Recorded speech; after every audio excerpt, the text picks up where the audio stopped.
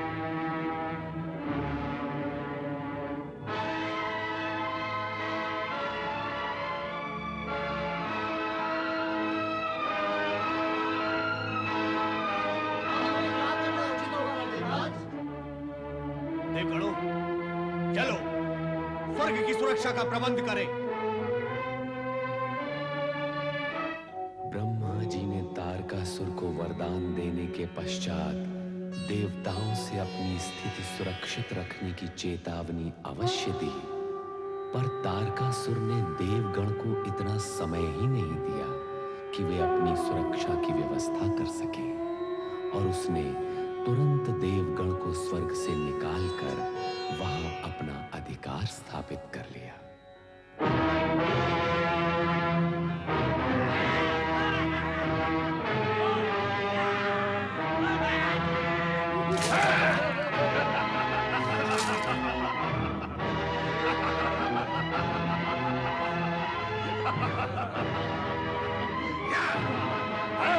नीचे उतारो, अब सिंहासन पर हम बैठेंगे। अब सभी देवतागण हम असुरों के बंदी हैं। अब हम स्वर्ग के राजा हैं, स्वर्गाधिपति हैं, स्वर्गाधिपति। महाबली तारकासुर की जय! महाबली तारकासुर की जय! महाबली तारकासुर की जय! और अब सर्वशक्तिशाली तारकासुर का अधिकार मात्र स्वर्गलोक पर ही नहीं होगा, तीनों लोकों पर होगा। हम त्रिलोकपति कहलाएंगे, त्रिलोकपति।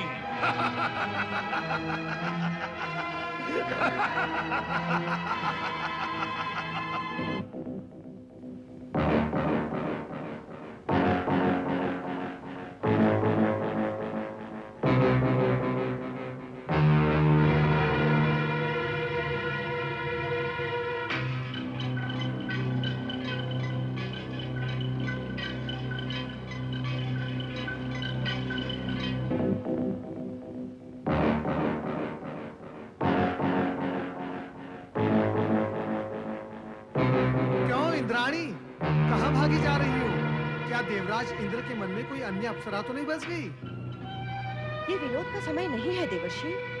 तारकासुर ने देवताओं से उनकी निधियां छीनकर उन्हें बंदी बना लिया है और स्वर्गलोक पर अधिकार कर लिया है।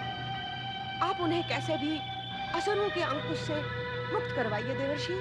चिंता की कोई बात नहीं, कोई न कोई युक्ति अवश्य निकल ही जाएगी। नारायण नारायण।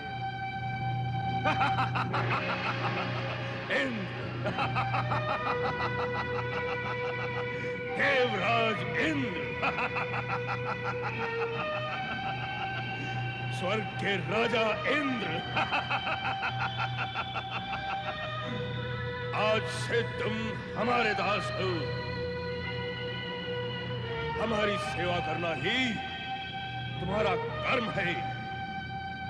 आओ, हमारे पांव दबाओ। सुना नहीं हमने क्या कहा? ब्रह्मपुत्र प्रणाम करता हूं। दानवराज, वरदान प्राप्त होते ही तुम अपने आसुरी कर्मों पर उतर आए, परंतु इतना स्मरण रहे, जो वरदान दे सकता है वो वरदान छीन भी सकता है। यदि तुम अपने वरदान का इसी तरह दुरुपयोग करते रहे तो मैं स्वयं परमपिता से कहकर तुम्हें वरदानहीन करवा दूंगा। नहीं नहीं, ऐसा न करना। तो फिर इन देवताओं को छोड़ दो, मुक्त कर दो इन्हें। सब देवताओं को मुक्त कर दिया जाए। आइए देवगण। नारायण स्वर्गाधिपति दानवराज महाबली तारकासुर की, महाबली तारकासुर की, महाबली तारकासुर की।